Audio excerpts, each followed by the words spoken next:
In January 2009, I had a new pole barn built and was eager to grade around the foundation to prevent water from entering the barn.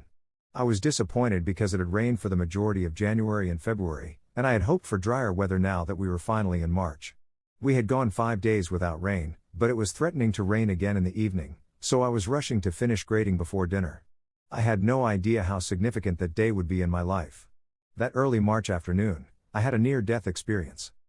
For me, the question is not so much how it has changed me as it is how it has changed the way I do what I do. I work as a part-time hospital chaplain, and my approach to death has evolved as well. But, before I get into my experience, let me take you back to 1945-1946. I was 3 years old and living in the attic with my mother at the time.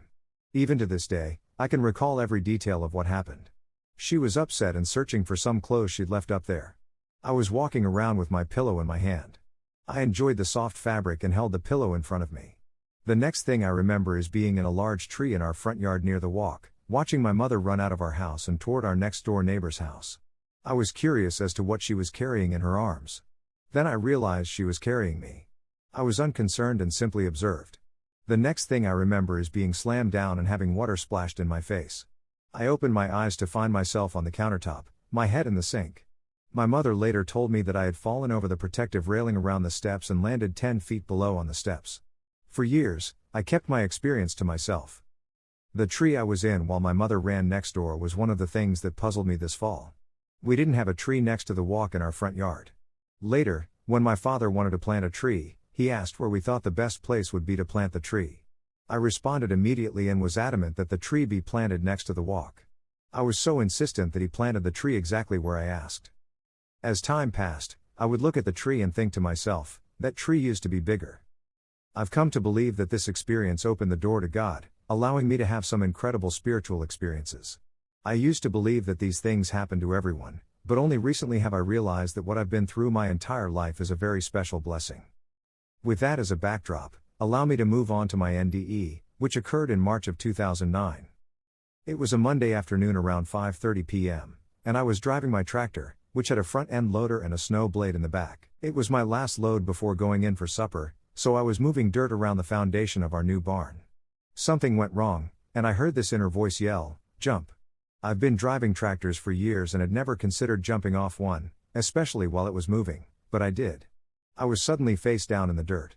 I didn't think I was hurt at first and tried to jump up to assess the tractor's damage. That's when I realized I couldn't get up or move. I was carrying the entire weight of the tractor roll bar on the small of my back.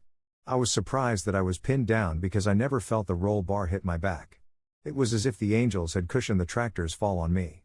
Then I noticed I was having difficulty breathing, which was getting worse by the minute. I knew I was going to die right away.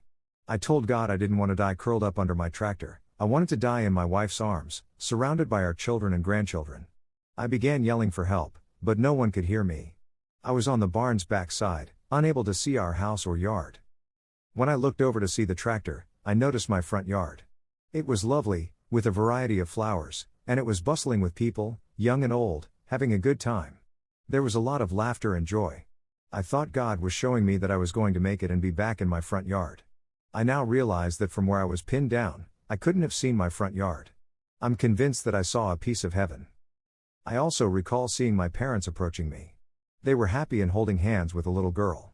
I've come to believe that the child was the result of a pregnancy between my sister and me. As all of this was going on, I realized I needed to relax and focus on my breathing. Each breath became increasingly difficult. I begged God not to let me die, but I knew I couldn't live much longer. I prayed to God, asking for forgiveness for all of my sins. I bid farewell to my family and close friends. I imagined each of them as I told them I loved them and asked God to protect them with His loving light. I couldn't take it any longer, it was becoming difficult to breathe and I was running low on energy. I finally turned to the right, lowered my head, and closed my eyes, knowing it was the end. That's when I heard an inner voice tell me to look for the light. I looked around and noticed an opening with a light at the far end. It was only a few steps away from where I was. I had read every book I could find about NDEs and was familiar with the tunnel and the light, but what I saw was not a tunnel, as I had imagined, but rather a large tube bending and twisting around. The best way I can describe it is that it resembled a very large closed dryer vent tube. It was spinning and surrounded by angels. It resembled an upside-down tornado, with the large end at the bottom. It had to be a portal to heaven, I reasoned. I was astounded to see a picture of the tube I saw on the cover of the winter 2010 Vital Signs publication. I floated to the tube's opening. I must admit that before I began to float into the tube, I checked to see if it was going up or down. As I entered the tube, I realized I wasn't in pain and wasn't having trouble breathing. I've never experienced such love, compassion, understanding, and peace in my life. My concerns about those I was leaving behind had vanished. I now understand what it means to have peace that passes all understanding. I knew God was testing me to see if I loved and accepted love. Carol, my wife, then called me to dinner. Her voice was very different, but it was also the same. It was as if all the angels were joining her in her yell. I felt like I was being yanked out of the tube and slammed under the roll bar, grasping for every breath all over again. That was the first time I felt the tractor's weight on my back, and it was agonizing. I yelled for assistance, but I don't think Carol heard me. I couldn't yell very loudly because I was out of breath. I didn't think she heard what I said. I was desperate and begged God to help me even more. What a relief it was to hear Carol's voice asking, "Jack, where are you?" Just around the corner of the barn. After all, she had heard me and had come running.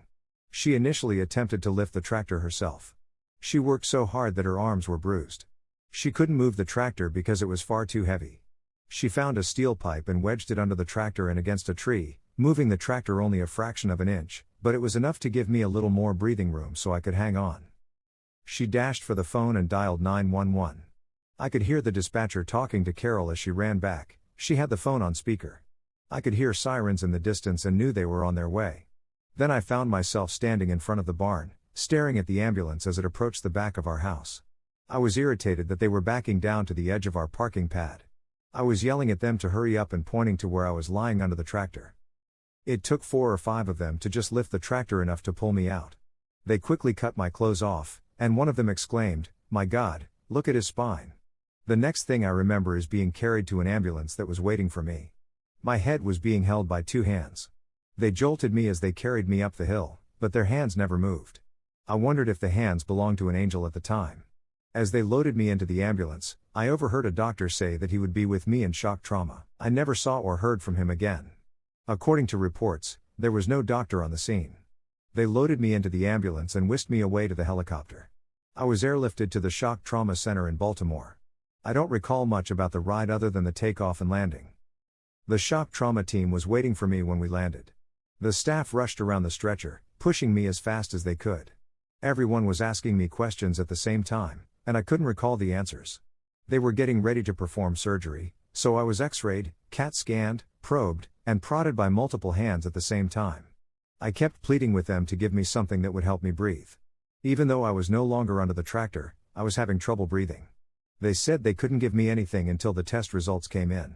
Everyone just stared at me when the test results came back. There was no damage to any part of my body. Because the blood tests revealed that I had muscle and tissue damage, they kept me in shock trauma for the night to monitor me. They told me that if my numbers continued to rise, they would have to perform exploratory surgery to determine where I was bleeding. When they finally allowed Carol to accompany me, she told me about all of our friends who had come to the waiting room to support us during the crisis. I was overcome with emotion knowing that so many people had come running to be with us, and I felt bad that I couldn't see them. The hospital only allowed 2 visitors at a time, and I couldn't bear the thought of losing Carol and my son. Knowing that our friends were praying for us in the waiting room meant a lot to me. I also knew the prayer request had gone out on our church prayer chain before I got in the ambulance. On the day of my discharge, 3 doctors came in, one at a time, to examine me and make sure I wasn't hurt. "You are one lucky guy to have escaped without major damage," the last doctor said as she walked out the door. "No, doctor, I am not lucky, I am very blessed," I replied, realizing I had received a miracle. "I think you are correct," she said slowly and thoughtfully after a brief pause. I was in the hardware store picking up some items about a year later, just after our 4-foot snowstorm, when I heard this voice behind me say, "You be careful on that tractor with all of this snow." I turned around and saw the medic who had been part of the team that had rescued me. He inquired as to the extent of my permanent back damage as a result of the tractor accident. He was taken aback when I told him I had none, not even a bruise. "It wasn't a pretty sight when they pulled you out," he said. What impact has this experience had on me? For starters, I believe I was changed by my out-of-body experience as a child. I've always been at ease with death. In elementary school, I attended a parochial school. I was the one the priest would summon to serve at funerals. I've always been on a spiritual journey. I grew up in a very traditional Irish Catholic family. As I grew older, I realized that the Catholic faith was not for me and that I needed something else. I looked for, then joined, an independent church. I found a lot of what I was looking for at the church. I looked for ways to help others and eventually became a volunteer pastoral visitor in the hospital.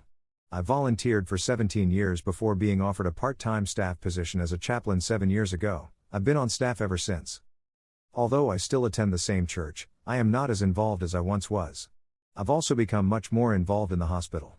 My wife refused to let me return to work until the bruises on her arms healed.